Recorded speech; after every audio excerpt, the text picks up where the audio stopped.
Inventory option, আপনারা যারা প্রোডাক্টের স্টক মেনটেন করতে চান তাদের জন্য কিন্তু ইনভেন্টরি অপশনটা অনেক ইম্পর্ট্যান্ট। এই ইনভেন্টরি অপশন দিয়ে কিন্তু আপনি আপনার প্রোডাক্টের প্রপার লাভ লস আপনি বের করতে পারবেন। যারা একেবারে প্রপারলি লাভ লস বের করতে চান, যেমন আমরা এখানে কিন্তু প্রোডাক্ট অ্যাড করার সময় একটা প্রাইস দিয়েছিলাম, বাই প্রাইস সেল প্রাইস। এখন এই যে বাই প্রাইস এবং সেল প্রাইস দিয়েছিলাম, এইটা ইনিশিয়াল, এইটা 100 to 100% আপনার এই প্রফিটটা ম্যানেজ করতে পারবেন। এটার আমি একটু এক্সাম্পল বলি। যখন আমরা কোনো একটা প্রোডাক্টে বাই প্রাইস সেল প্রাইস দিয়ে থাকি, ধরেন আপনি আগে একটা প্রোডাক্ট কিনেছিলেন 500 টাকা রেটে, সেম প্রোডাক্টটাই পরবর্তী সময় আপনি হয়তোবা 550 টাকা রেটে কিনেছেন। আগের ধরেন 50টা প্রোডাক্ট অলরেডি রয়ে গেছে, যখন আপনি ম্যানুয়ালি ওয়েবসাইটের প্রোডাক্ট থেকে ওই বাই প্রাইসটা চেঞ্জ করে দিবেন, সেই ক্ষেত্রে কিন্তু যদি আপনি একটু প্রোডাক্টের বাই প্রাইসটা বাড়িয়ে দেন, তাহলে কিন্তু আগের যে এক্সিস্টিং প্রোডাক্টগুলো ছিল ওইগুলোরও বাই প্রাইস বেড়ে যাবে। সেই ক্ষেত্রে একটু হিসাব মিলানোর ক্ষেত্রে একটু কঠিন হয়ে যাবে। যাদের মাল্টিপল সাইজ নেই সেই ক্ষেত্রে তাদের জন্য এতটা প্রবলেম হবে না, বা যাদের এই আপডেটগুলোর প্রয়োজন হয় না, বা এই এতটা মেজর মানে এত ডিপ লেভেলের অ্যাডভান্স লেভেলের স্টক ম্যানেজ না করেন, তাদের জন্য প্রবলেম হবে না। বাট যারা একবারে প্রফেশনালি স্টক ম্যানেজ করেন তারা কিন্তু অবশ্যই ইনভেন্টরি থেকে ম্যানেজ করবেন। ইনভেন্টরির আমি ফুল সিস্টেমটা দেখিয়ে দিই। ফার্স্ট যখন আমরা ইনভেন্টরি সেকশনে আসব, সেই ক্ষেত্রে আমাদের পারচেস করে নিতে হবে। তার আগে আমাদের একটা ওয়্যার হাউস ক্রিয়েট করে নিতে হবে।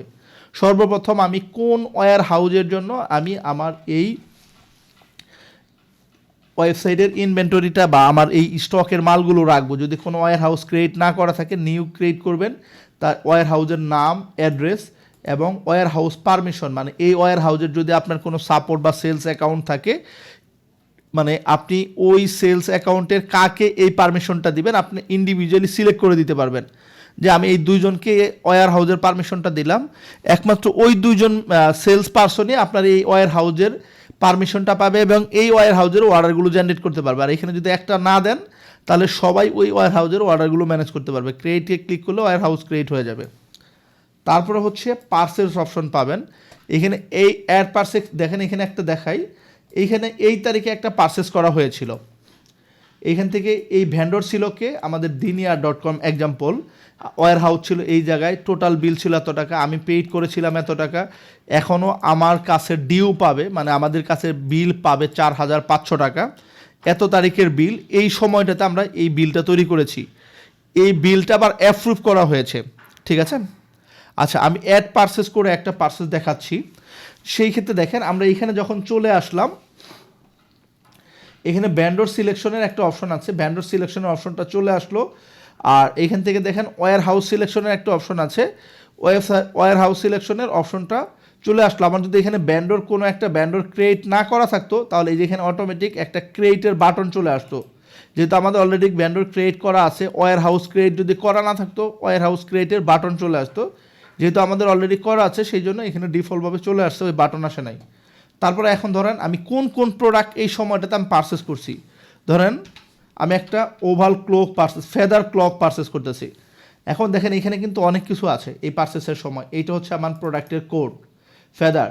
আমি এইখানে দেখেন ফেদার কোডকে একটা সাইজে আছে, আমার অবশ্যই এইটা কিন্তু সাইজ সিলেক্ট করতে হবে। যদি আমি ওই প্রোডাক্টের মধ্যে সাইজ অ্যাড করে থাকি, তাহলে অবশ্যই এখান থেকে আমার সাইজ সিলেক্ট করে দিতে হবে। আমি এই সাইজের ফেদার ক্লকটা আমি পারচেস করতেছি। আর এখানে বাই প্রাইস, আমি কত টাকা দিয়ে পারচেস করতেছি, এই হচ্ছে 500 টাকা। আর কোয়ান্টিটি আমি এই সময় 10 পিস পার্সেল আমি পারচেস করতেছি। এখন আমি চাচ্ছি যে এইখানে আরেকটা প্রোডাক্ট আমি পারচেস করব, সেটা হচ্ছে ধরেন যে কোনো একটা প্রোডাক্ট, এইটা আমি সিলেক্ট করলাম। এইটারও সাইজ আছে, দেখেন এইটার দুইটা সাইজ আছে। আমি শুরুতে ধরেন এইখানে এই যে 8 ইঞ্চি বাই 12 ইঞ্চি সাইজের আমি এই প্রোডাক্ট সিলেক্ট করলাম। এইটার আবার কালার আছে সিলভার কালার, আমি কালারটাও সিলেক্ট করে দিলাম। তাহলে আমি এই সাইজ এবং এই কালারের আমি পারচেস করতেছি কত টাকা প্রাইজে, ধরেন 200 টাকা প্রাইজে আমি এটা পারচেস করতেছি। কোয়ান্টিটি কত পিস, 5 পিস আমি পারচেস করলাম এইখানে। এখন আমার সেম প্রোডাক্ট আরেকটা এই যে ডিফারেন্ট সাইজের প্রয়োজন হবে পারচেস করার, তাহলে আমি তো এইটা পারচেস করলাম, তাহলে আমি সেম প্রোডাক্ট কী করতে পারবো, আবার এই ডিফারেন্ট প্রোডাক্টটাও আমি এইখান থেকে পারচেস করে নিই। যদি আমি আপনাকে একটু দেখাই, এই যে সেম প্রোডাক্ট সিলেক্ট করলাম, অলরেডি আমি এইটা সিলেক্ট করে রাখছি, তাহলে আমি এইখান থেকে কি করব, 12 ইঞ্চি বাই 8 ইঞ্চিটা সিলেক্ট করে দিলাম। আমি এখান থেকেও সিলভার কালার, যেহেতু এটার একটাই কালার হয়, যদি মাল্টিপল কালার হইতো তাহলে কিন্তু আমি এখান থেকে মাল্টিপল কালারই সিলেক্ট করতাম। যেই কালারটা আমি যখন, আপনার এইখানে একটা জিনিস মাথায় রাখতে হবে, যদি কোনো একটা প্রোডাক্ট আপনি পারচেস করতে যান অবশ্যই কিন্তু এই ইনফরমেশনগুলো আপনার ভালোভাবে সিলেক্ট করতে হবে, না হলে কিন্তু সেইটা এই স্টকে যাবে না। আমি এটার বাই প্রাইস দিলাম হচ্ছে 250 টাকা, এইটার কোয়ান্টিটিও দিলাম, আমি 5 পিস আমি এখান থেকে পারচেস করেছি। আমি যখন এইখান থেকে দেখেন আমার টোটাল বিল এসেছে, এখন আমি এই পারচেস যেহেতু করছি আমি, তার আমার এত টাকা বিল এসেছে, আমি এখন সে যদি আমাকে কোনো কারণে ডিসকাউন্ট দিয়ে থাকে, যে আমি টোটাল বাই করার পরেও সে আমাকে 500 টাকা এক্সট্রা ডিসকাউন্ট দিয়েছিল, তাহলে কিন্তু আমি এখানে ডিসকাউন্ট লিখে দিতে পারি। ইভেন আমি পেইড করেছি তাকে, ধরুন আমার টোটাল বিল আসছে হচ্ছে 6000, ডিসকাউন্ট দেওয়ার পরে 6750 টাকা, আমি তাকে 6000 টাকা বিল পে করেছি, তাহলে সে 750 টাকা আমার কাছে বিল পাবে। মানে এটা কে পাবে? এই যে diniart.com একটা ব্যান্ডর, উনি পাবে আমাদের থেকে, মানে উনি হচ্ছে আমাদের একজন সাপ্লায়ার। আমি এখান থেকে অ্যাড পারচেসে ক্লিক করলাম, আমার কিন্তু দেখেন অ্যাড পারচেসটা কমপ্লিট হয়ে গেছে। যেহেতু এটা একটা বিশাল একটা হিসাবের বিষয়, এখানে একটু ভুল হলে প্রবলেম হতে পারে, এই জন্য একটা পারচেস ক্রিয়েট করার পরে এটা আমরা পেন্ডিং অবস্থায় রাখলাম। এইখানে আমরা আবার রিভিউ করবো, এই যে এখানে আই বাটন আছে, এখান থেকে আবার আমরা একটু রিভিউ করে দেখব যে পারচেসটা ঠিক আছে কিনা। যে আমরা এই ফেদার ক্লক নিয়েছিলাম, সাইজ এত ইঞ্চি, কোয়ান্টিটি নিয়েছিলাম 10 পিস এই প্রাইস থেকে, বা এই যে এই ভ্যান্ডর থেকে আমরা নিয়েছিলাম। এখন এইখানে দেখেন এই একটা প্রোডাক্ট সাইজ ওয়াইজ নিয়েছিলাম, এই সাইজের প্রোডাক্ট, এটা সিলভার কালার নিয়েছিলাম এত পিস কোয়ান্টিটিতে, এই সাইজের। ধরেন আমরা অনেক সময় হয় কি, ধরেন এই সেম সাইজের আর 2টা কালার নিয়েছি, তাহলে এইখানে প্লাস বাটনে ক্লিক করলে কোন কালারে কত পিস নিয়েছিলাম এটা দেখাবে। আচ্ছা হ্যাঁ, আমাদের এখানে সব কিছু ঠুকে আছে, তাহলে আমি কিন্তু অ্যাপ্রুভ দিয়ে দেবো। অ্যাপ্রুভ পার্সেল দিলে এটা আমাদের স্টকে যোগ হয়ে যাবে, আর যদি রিজেক্ট দিয়ে দেয় তাহলে এটা রিজেক্ট হয়ে যাবে, এটা স্টকে যোগ হবে না। আর এটা অ্যাপ্রুভ করার পরে কিন্তু আর আপনি স্টক থেকে ডিলিট করতে পারবেন না, সেই জন্য এটা একটু কেয়ারফুলি আমাদের ম্যানেজ করতে হবে। আমি অ্যাপ্রুভ দিয়ে দিলাম, এই অ্যাপ্রুভের জন্য কনফার্মেশন চাচ্ছে, আমি এখান থেকে ওকে দিয়ে দিলাম। এটা দেখেন আমার অ্যাপ্রুভ হয়ে গিয়েছে। আমি এখন আমার এখান থেকে স্টক লেভেল দেখতে পারবো, আমার যে প্রোডাক্টের যে স্টকগুলো আছে, ধরেন আমি সেই প্রোডাক্টের স্টক লেভেল দেখতে পারবো। যেহেতু আমাদের এই স্ট্যাটাসটা দেখেন ডিজেবল দেখাচ্ছে, এটার মেইন কারণ হচ্ছে আমরা আমাদের এই ওয়েবসাইটটাতে স্টক ম্যানেজ করি না।